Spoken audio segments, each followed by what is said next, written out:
tratar de explicar algunas cosas que hagan falta si hace falta dibujar algo.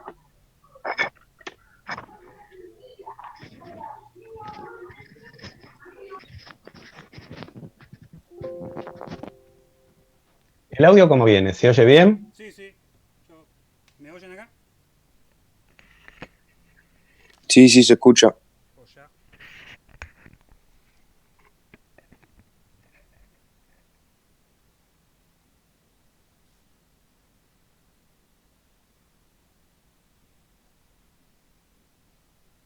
Maravilloso. Veo que se escucha bien. Sí, sí, venimos.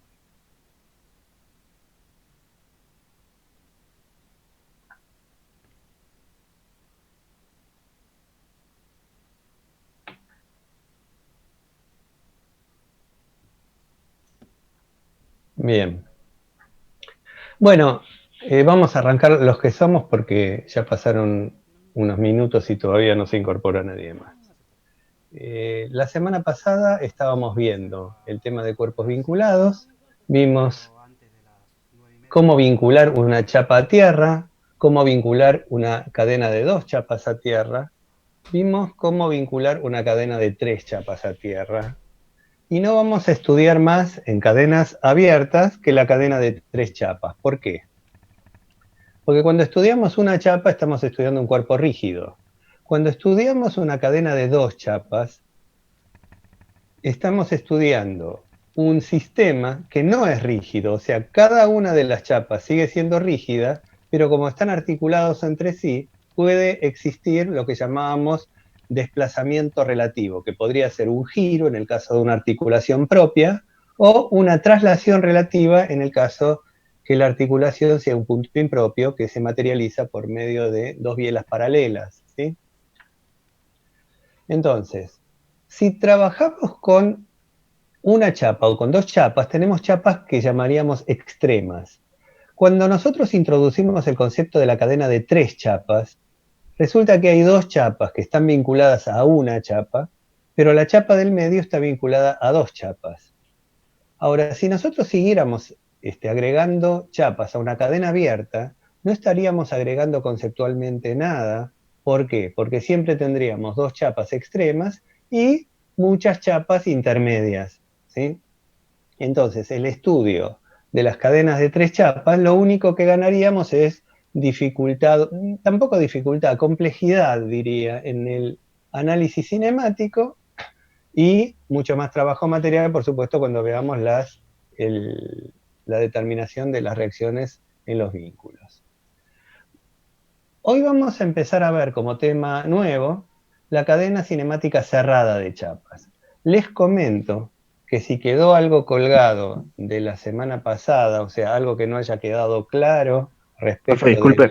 cómo vincular una, dos o tres chapas que formen una cadena abierta, después vamos a hacer un repaso bastante rápido, si quieren, como Profe, para volver a ver todo el tema de la vinculación, el concepto de grado de libertad, ¿sí? Antes de pasar a hacer un ejercicio. Me gustaría saber si quedó alguna duda de lo que vimos la semana pasada, porque lo que vamos a hacer ahora es seguir un poquitito adelante. O sea que si alguien tiene alguna duda, lo invito a que conecte su micrófono y me pregunte cuál es la duda que tiene. profe, yo le quería preguntar algo.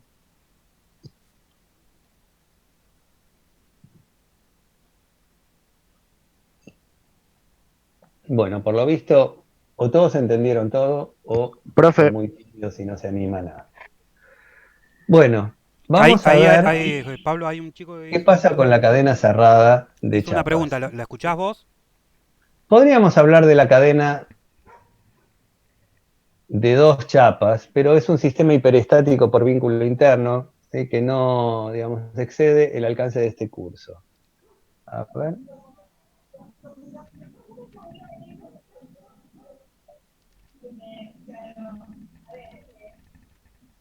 Sí, les decía, la cadena cinemática cerrada de dos chapas es un sistema hiperestático y nosotros en este curso nos abocamos al análisis de los sistemas isostáticos. Por lo tanto, podemos estudiar la cadena cerrada de tres chapas, que es la primer cadena cerrada en complejidad, que es isostática. Podemos estudiar la cadena de 3, 4 o más. ¿Está bien? Vamos a ver qué pasa con la cadena cinemática como la que tenemos en pantalla de 3 chapas, que fueron nombradas como S1, S2, perdón, de 4 chapas. A ver si tenemos una de 3. Acá tenemos una cadena cinemática de 3 chapas y acá tenemos una cadena de 3 chapas. Ahí está. Tenemos la chapa S1, que es esta verde de la izquierda, que llega hasta la articulación A1-2.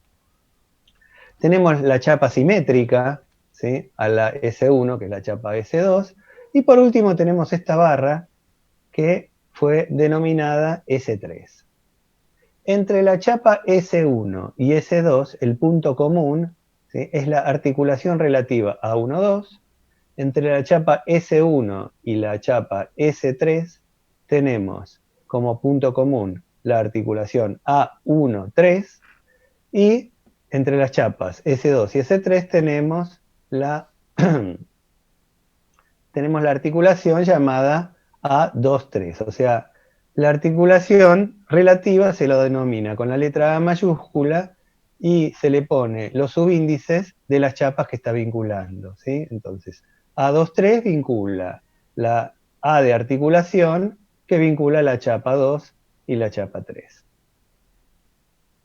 ¿Qué pasa con la cadena de 3 chapas? Fíjense, si las 3 chapas estuviesen no vinculadas entre sí, sino sueltas, libres, cada una de las chapas tendría 3 grados de libertad.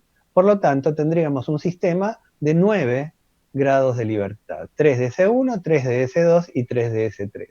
Recordarán ustedes que una chapa en el plano tenía 3 grados de libertad que eran materializables o pensables como 2 componentes de traslación en el plano y una componente de rotación en torno de un eje perpendicular al plano de la chapa, ¿sí? Entonces, habíamos dicho también que una articulación relativa es un vínculo de segunda especie, por lo tanto restringe 2 grados de libertad. En este caso, entonces, vemos que tanto A1-2 como A2-3 como A1-3 restringen 2 grados de libertad. Entonces, este sistema vinculado de esta forma va a tener 9 grados de libertad inherentes a las chapas, menos 6 grados de libertad que restringen las 3 articulaciones relativas. Por lo tanto, la cadena de 3 chapas es un sistema que va a tener 3 grados de libertad. Vamos a ver que en general las cadenas cerradas de chapas van a tener tantos grados de libertad, o mejor dicho, el número de grados de libertad de una cadena cerrada de chapas va a ser igual al número de chapas que integran la cadena. Así como vimos que las cadenas abiertas, ¿sí?, tenían un número de grados de libertad que era igual a n más 2, o sea, era el número de chapas que integraba la cadena más 2 grados de libertad. Fíjense que en este caso la cadena cinemática cerrada de 3 chapas tiene 3 grados de libertad, ¿no es verdad? 9, 3, 6, 9, menos 2, 4, 6, 3 grados de libertad, y tiene el mismo número de grados de libertad que tiene una chapa sola, una chapa rígida en el plano. La pregunta es, ¿se comportará una cadena de 3 chapas cerrada como una única chapa? En principio tiene 3 grados de libertad, pero ¿qué pasa? La chapa, cuando consideramos una única chapa, sabemos que esa chapa es rígida por definición. O sea que si tomamos 2 puntos cualesquiera pertenecientes a ella, esos 2 puntos van a mantener inalterada su distancia. Ahora, ¿qué pasa en este caso? Fíjense, si la cadena de chapas, ¿sí?, tiene 3 grados de libertad, para vincularla tendríamos que imponerle 3 condiciones de vínculo, ¿no es verdad? Supongamos que le ponemos 3 condiciones de vínculo a la chapa S1, empotrándola acá abajo, en el extremo inferior izquierdo. Al haberla empotrado, vamos a haberla fijado también. Por lo tanto, ninguno de los puntos de la chapa S1 va a poder experimentar corrimiento alguno. La chapa quedó fija. O, como decimos nosotros, cinemáticamente invariable. Ahora, si esta cadena cinemática es rígida, o se comporta, mejor dicho, como un sistema rígido, al fijar la chapa S1 tendríamos también que haber fijado las chapas S2 y S3. Verifiquemos si eso ocurre o no ocurre. Entonces, partimos de la base que S1 es fija, porque la hemos empotrado, con lo que A13, que es un punto perteneciente a S1, y A12 también son puntos pertenecientes a S1 que son fijos. Son fijos porque pertenecen a una chapa fija. Ahora, ¿qué pasa? A12 pertenece también a la chapa S2, de la misma forma que A13 pertenece a S3. Quiere decir que S2 y S3 tienen un punto fijo cada uno. Por lo tanto, podríamos analizar qué le pasa al punto A23. Por la rigidez de la chapa S2, la distancia A12, A23 no puede variar. Por lo tanto, si A12 es un punto fijo, que lo es, el punto A23 no puede experimentar corrimientos de la dirección A12, A23. Por otro lado, como A13 es fijo, la dirección, mejor dicho, el punto A23 no puede experimentar corrimientos de la dirección A13, A23. Con lo que A23 perdió 2 grados de libertad que lo transforma en un punto fijo. Ahora bien, S1 es fija porque está empotrada. S2 es fija porque tiene 2 puntos fijos. Por lo tanto, no puede rotar, porque para rotar puede tener solo un punto fijo, pero los demás puntos de la chapa deberían tener la posibilidad de experimentar corrimientos. Quiere decir entonces que A23 es un punto fijo, con lo que S2 pasa a ser una chapa fija y S3 también una chapa fija. Quiere decir entonces que con esta configuración de articulaciones relativas, también podríamos llegar a decir que S1 está fija porque la hemos empotrado, y ahora decir que las chapas S2 y S3 configuran lo que llamamos la clase pasada un arco de 3 articulaciones. ¿Qué era un arco de 3 articulaciones? Una cadena de 2 chapas, en este caso S2 y S3, que tienen un punto fijo cada uno, cosa que ocurre en este caso. Y habíamos visto que la condición para que un arco de 3 articulaciones sea cinemáticamente invariable era que las 3 articulaciones no estuvieran alineadas, o sea, A12, A23 y A13 no pertenecen a la misma recta, con lo que podemos afirmar que si A12 y A13 son fijos, estas dos chapas van a ser fijas, por lo tanto toda la cadena va a ser fija. Repasando un poquitito, si las articulaciones relativas de una cadena de 3 chapas no están alineadas, vamos a ver que la cadena se va a comportar como una única chapa rígida.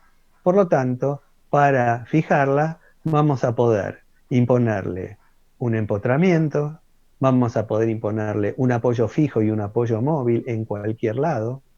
Ojo, que si ponemos el empotramiento, la cadena o la chapa queda fija. Si ponemos un apoyo fijo y además un apoyo móvil, recuerden que la dirección restringida por el apoyo móvil no debe contener el punto donde está ubicado el apoyo fijo. Otra manera sería colocar 3 bielas, siempre y cuando las 3 bielas no concurran a un mismo punto. ¿Qué pasa en este caso, en el caso de la derecha, donde las 3 articulaciones están alineadas? Si articuláramos, fíjense que ahora la distribución de las chapas es otra. S1 es toda el arco de fútbol que tenemos acá. Las chapas S2 son este tramo que va de 1,2 a 2,3, y la chapa S3, que está sobre la misma recta, va entre A1,3 y A2,3. Si nosotros fijamos la chapa S1, o sea, le imponemos 3 condiciones de vínculo, por ejemplo, a través de un empotramiento, S1 va a ser cinemáticamente invariable. Por lo tanto, A1,3 y A12, que son puntos que pertenecen a S1, van a ser puntos fijos, y S2 y S3 van a configurar un arco de 3 articulaciones. Pero ojo, ahora ese arco de 3 articulaciones tiene las 3 articulaciones alineadas. Entonces, si las 3 articulaciones del arco están alineadas, estamos frente a una configuración de vínculo aparente y el sistema no es rígido, por lo tanto, como se ve en la figura, si bien la chapa S1 no va a experimentar corrimiento alguno, ¿sí?, las chapas S2 y S3 sí van a poder experimentar movimientos. O sea, la chapa S2 va a poder rotar en torno del punto A12, mientras que la chapa S3 va a poder experimentar rotaciones en torno a 1,3. Recuerden que vamos a estar hablando de rotaciones dentro de la teoría de los pequeños desplazamientos que habíamos visto la otra vez. Por lo tanto, podemos decir que el punto A23, por pertenecer a la chapa A13, se va a mover sobre la perpendicular a la recta determinada por el punto, o sea, A23, y el polo de la rotación. Y análogamente, por pertenecer a la chapa A12, A23 se va a poder mover en la dirección perpendicular a la recta determinada por A23 y A12. Quiere decir entonces que ambas chapas le imponen a A23 la misma restricción.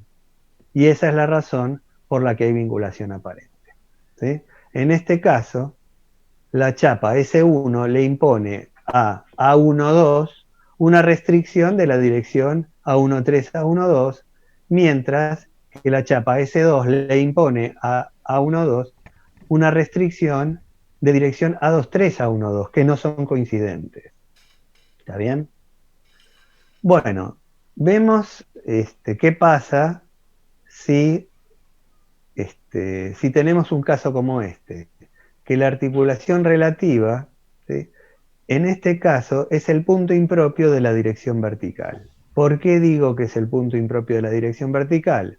Porque es justamente el punto al cual concurren las dos bielas paralelas, ¿sí?, que son el dispositivo, el vínculo, que materializa la articulación. La pregunta que nos tendríamos que hacer ahora es, en este caso que tenemos acá, ¿sí?, ¿la cadena es rígida o no? Entonces la pregunta que nos tenemos que hacer es, ¿están las 3 articulaciones sobre la misma recta? Y veamos, A13 y A12, ¿sí?, determinan una recta horizontal.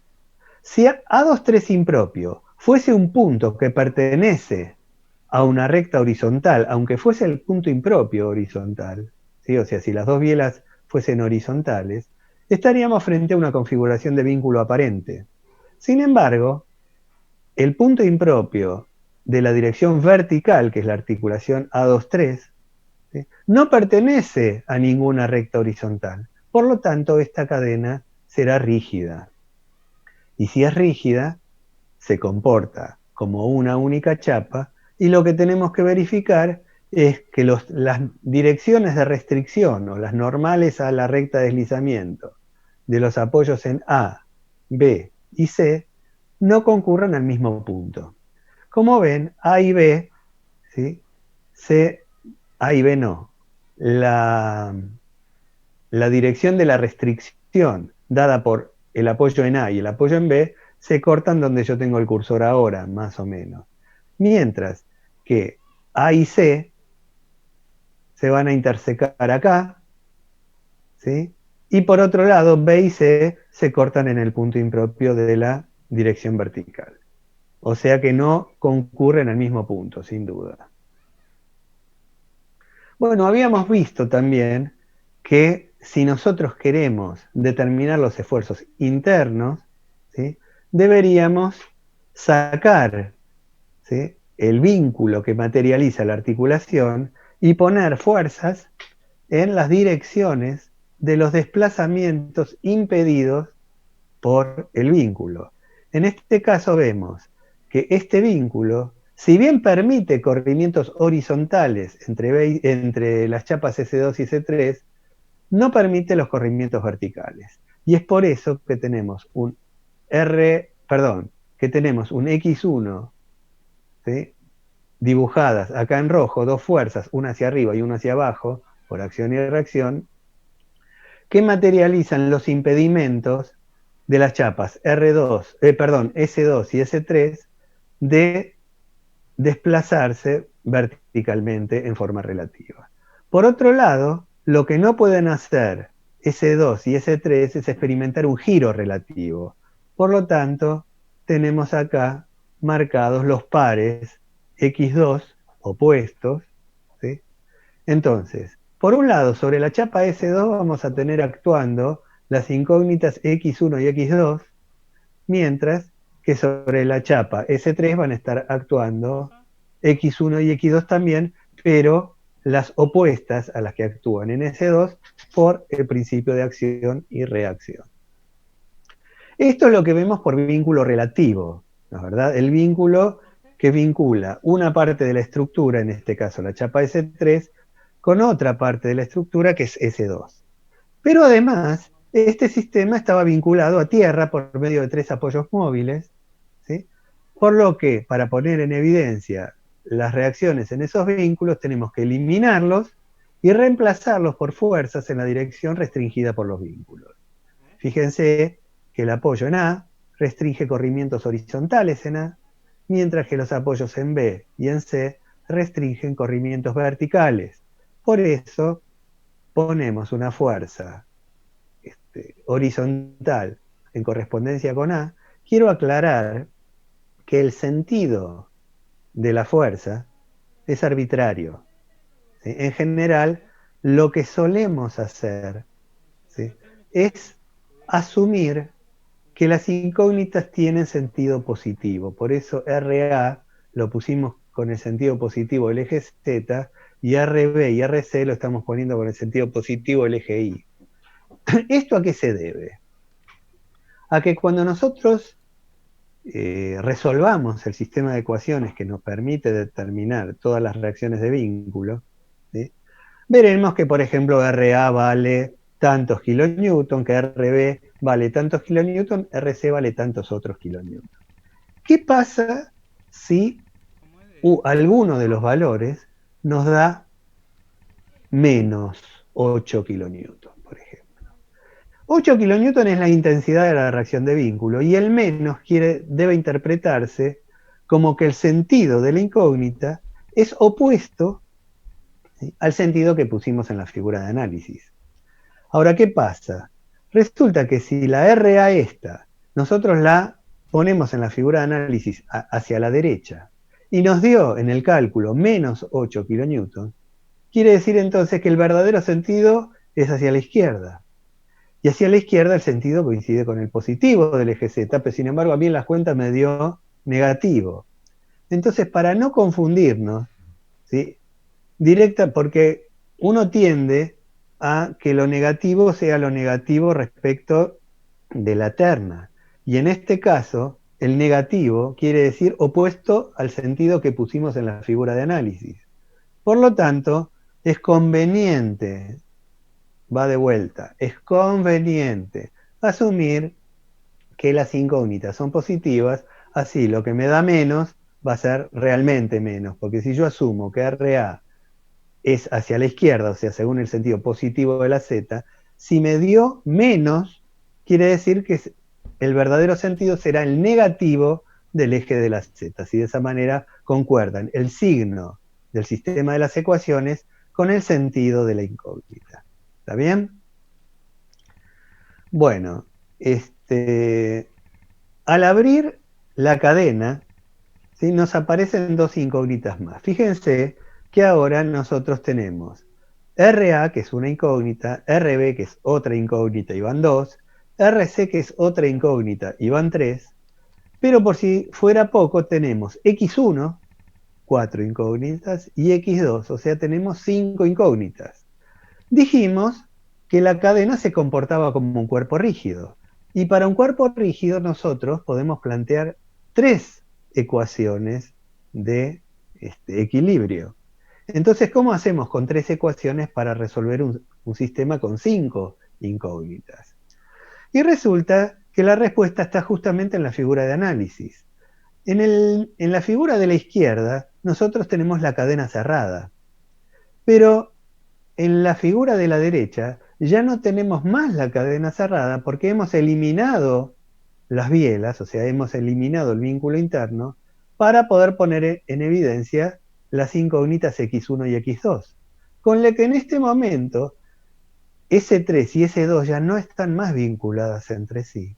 Por lo tanto, este sistema ya no es más un sistema rígido y podemos ver que S2 podría eventualmente rotar en torno de A12, mientras que S3 podría rotar en torno de A13. Para que eso no ocurra, ¿sí?, vamos a tener que imponer las condiciones para que eso no ocurra. ¿Qué ecuación o qué condición vamos a tener que poner para que S2 no rote? Respuesta: para que S2 no rote, el momento de todas las fuerzas que actúen sobre S2, X1, X2, RC más todas las fuerzas exteriores respecto de A12, tienen necesariamente que ser igual a 0, porque de ser distinto de 0 existiría la rotación. Por otro lado, todas las fuerzas que actúan sobre S3, RB, X1, X2, más todas las fuerzas exteriores que no están dibujadas en este esquema, ¿sí?, el momento de todas ellas respecto de A13 tendría necesariamente que ser igual a 0. Esas dos ecuaciones nos van a permitir, junto a las 3 ecuaciones de cuerpo rígido, formar un sistema de 5 ecuaciones con 5 incógnitas que nos dan la solución al problema planteado. ¿Se entendió esto o quieren preguntar algo ahora? Acuérdense que si quieren preguntar tienen que habilitar el micrófono de ustedes, ¿sí?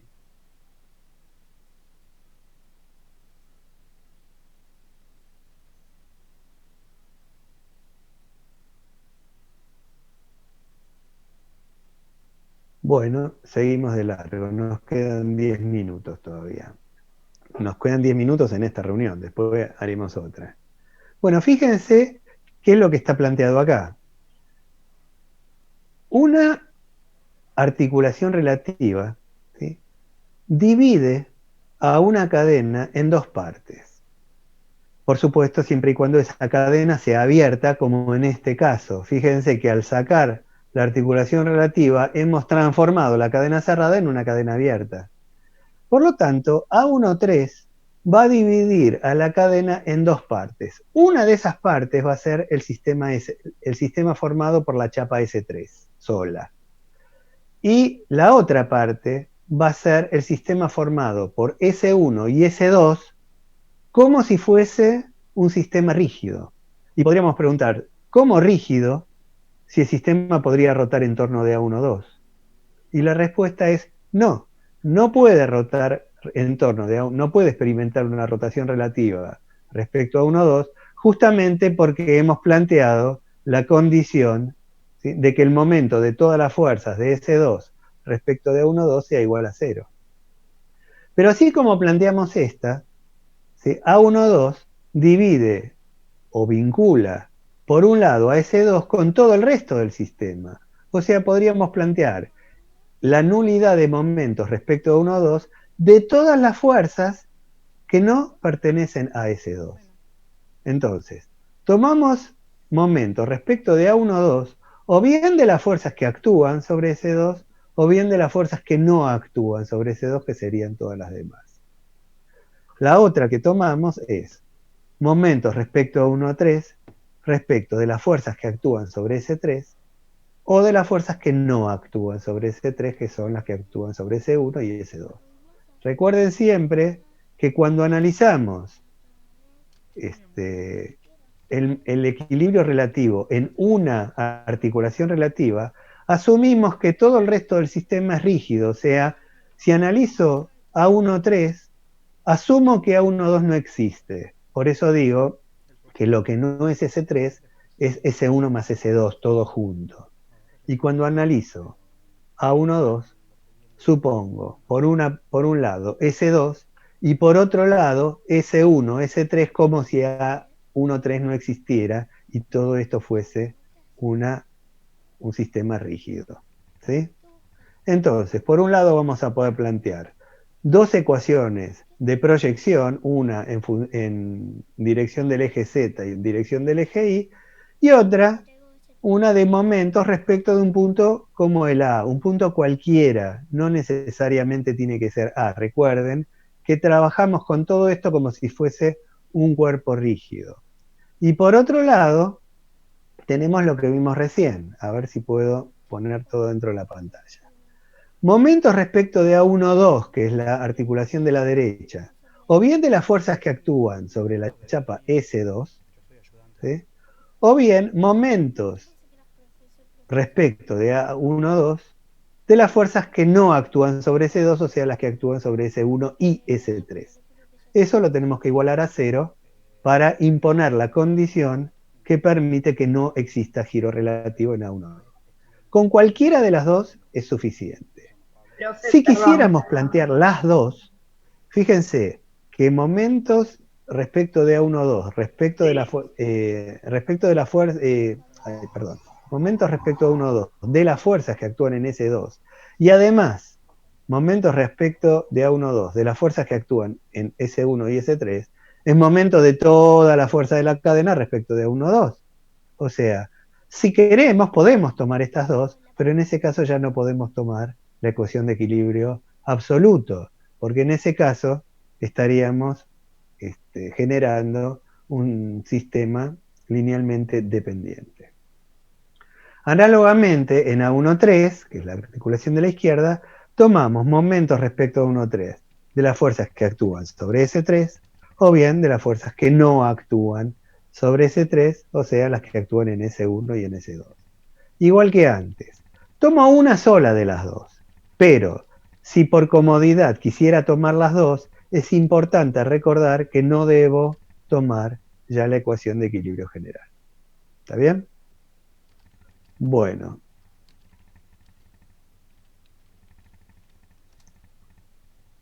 Vamos a ver qué pasa ahora con la cadena cinemática de 4 chapas.